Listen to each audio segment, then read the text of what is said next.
Hello guys, in this episode I will introduce some information about the leadscrew nut.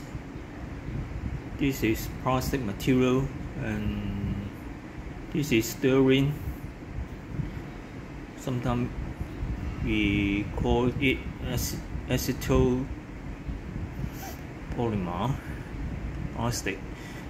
Actually, this type of material is very durable and can resist the wear. And I use in my router machine for long times. And after a long period of time, it welded, it wounded. This is the screw, this type of thread, and the nut put it into it. The original nut is this one, and after it wound out, I take it out. Previously, I made it by myself, and there are some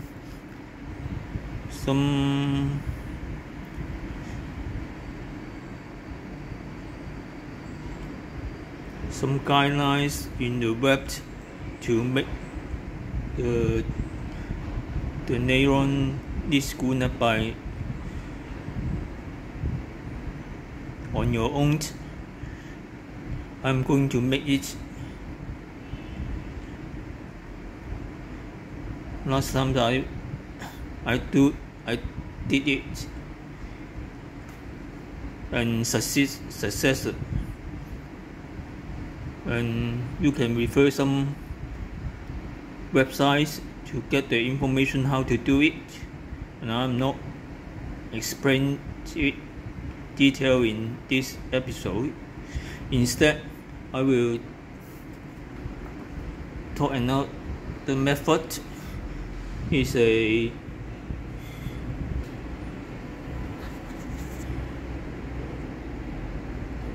the spring-loaded screw nut to compensate the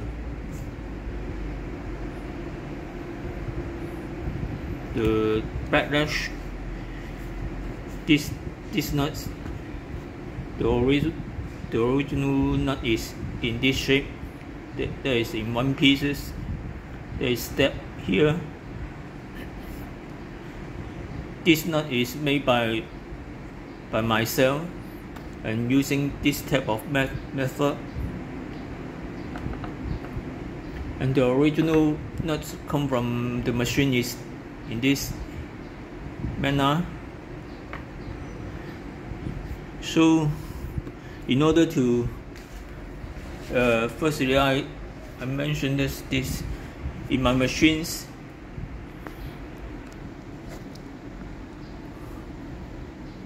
In my router machines, there are two x-axis.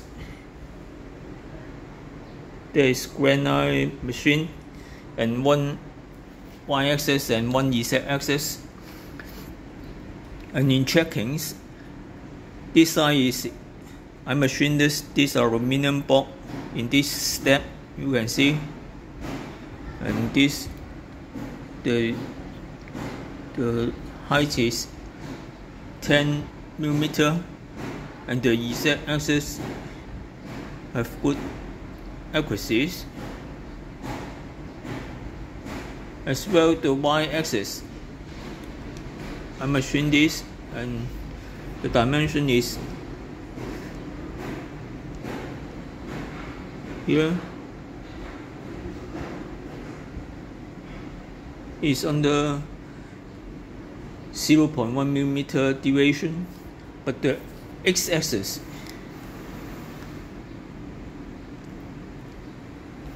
is about 0.18 mm, so it's not acceptable. And so I repair this nut.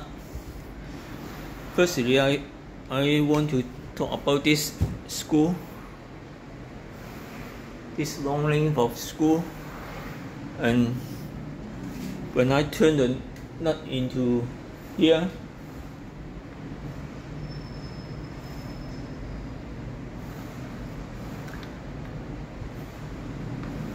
and measure the deviation when this with the dial gauge, I found here and here there's the front and rear portions.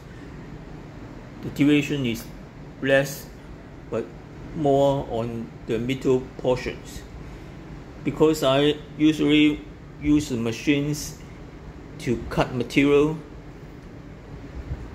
when at the middle, and using the middle length of the lead screw. So there is more worn out on this steel material on here than here. Actually, I think there is some worn out in these mid positions. So by making a new nut, in these times, I think I cannot amend the problem or solve the problems.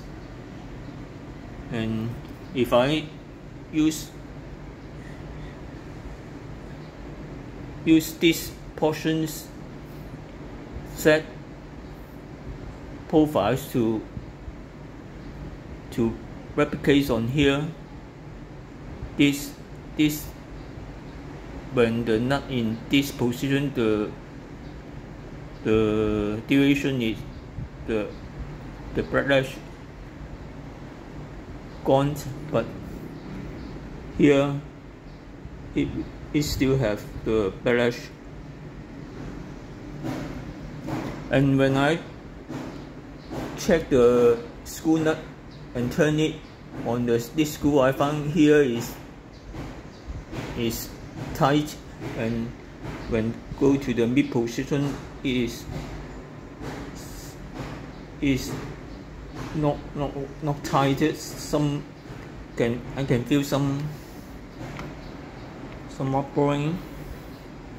So instead, I will use this method. There is preloaders with the spring, and firstly, before I cut out here, I need to drill some hole here on CNC machine, router machines. You can see there are some holes, and in this method I use some spring. Here I got some spare springs in my store gauge.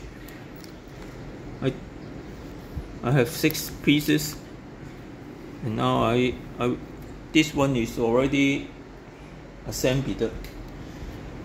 And another material is some correct length of screw, and this small screw, each 3 pieces, and another 2 pieces already put inside this band hole, you can see. And this screw is machined just like that. The original one is this type of screw. And the mechanism or the construction like this.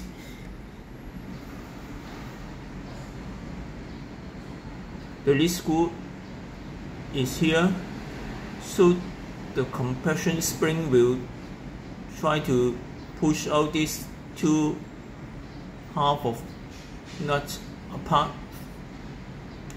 and there are 3 pieces of screw here for to tie it. But when this whole assembly to the lead screw, there will be some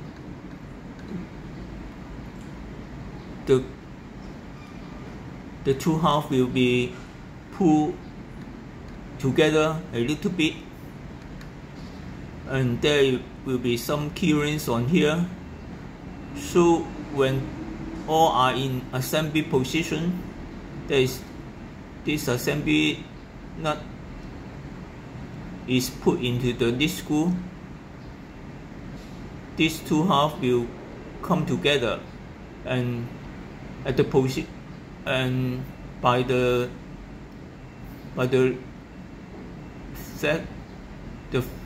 fat profile, and so the clearance on between the lead screw and the profile of the plastic nut will be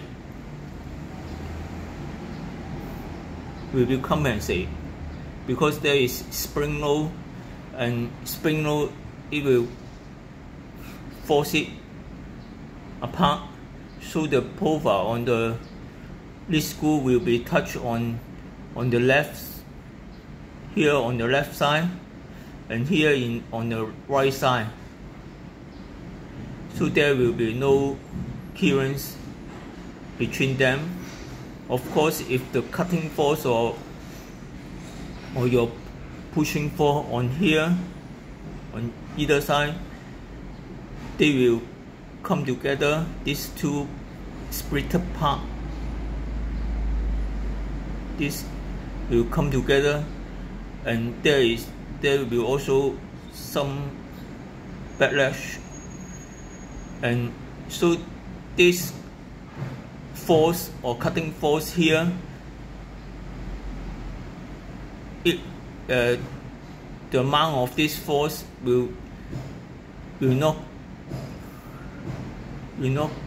larger than this the spring force of these three small springs. And there are one more small parts here, and this screw here, and it can be turned so to make the spring force to move this end of spring downwards, so the spring force will be increased. Here I can adjust it outside, so when this put into the machine, let me go to the machine assembly. Here you can see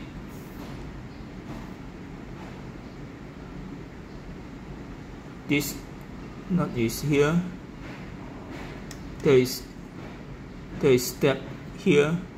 One thing I need to mention, that when this put into the machine or the sliding block, these two halves, there is step on here.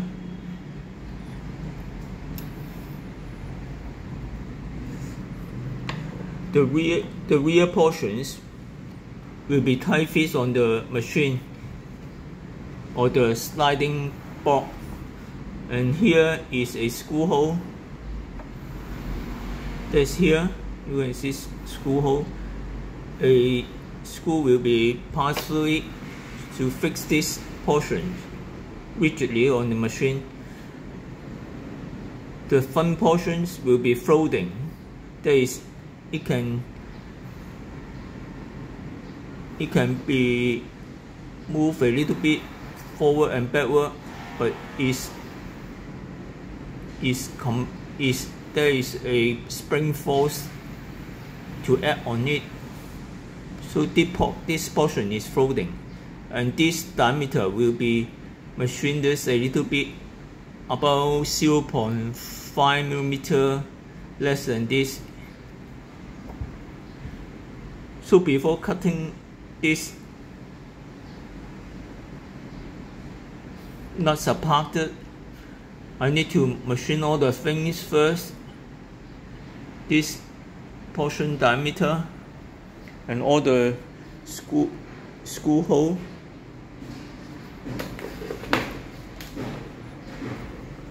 And this is common hex screw, and for this, for tuning purposes, I machine the head to this, and then you can see here is a slot there. So after assembly, it's very difficult to be seen. There is slot on this end of the screw, so I can put this tools to turn it, so this pin can be pushed, go forward and backward to tune the spring forces. And to cut these small slots, I use this. I mount it on this clamp. You can see, mount the screw on this clamp and use this cutting disc and this grinder to cut the slot.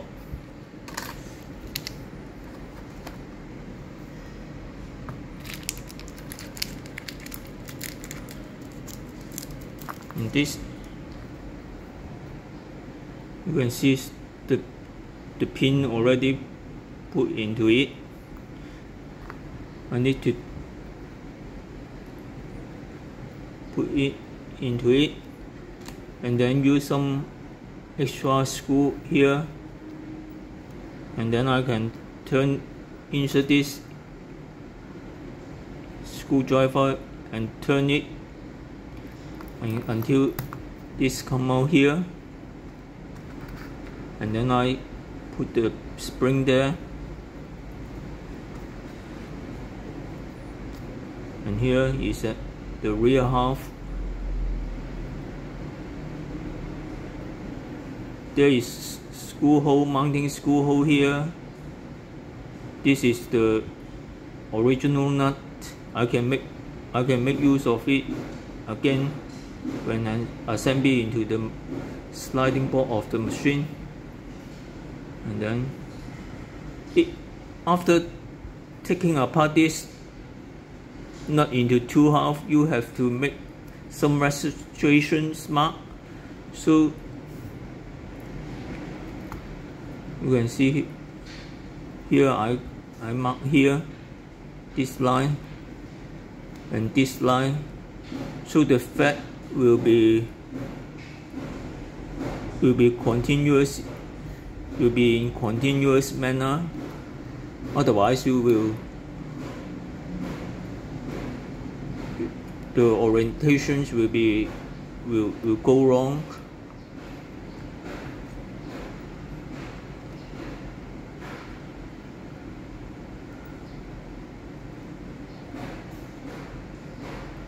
And then I will assemble this screw into here, 3 screw. There is already threaded the screw hole.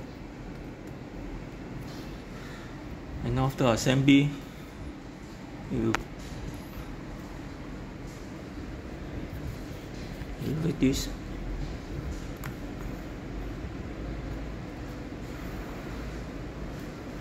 And when this assembly nut go to mid position, I can feel there is some tightening force here. So I think the backlash will be compensated, and I will assemble it into the machines and check the machine dimension later.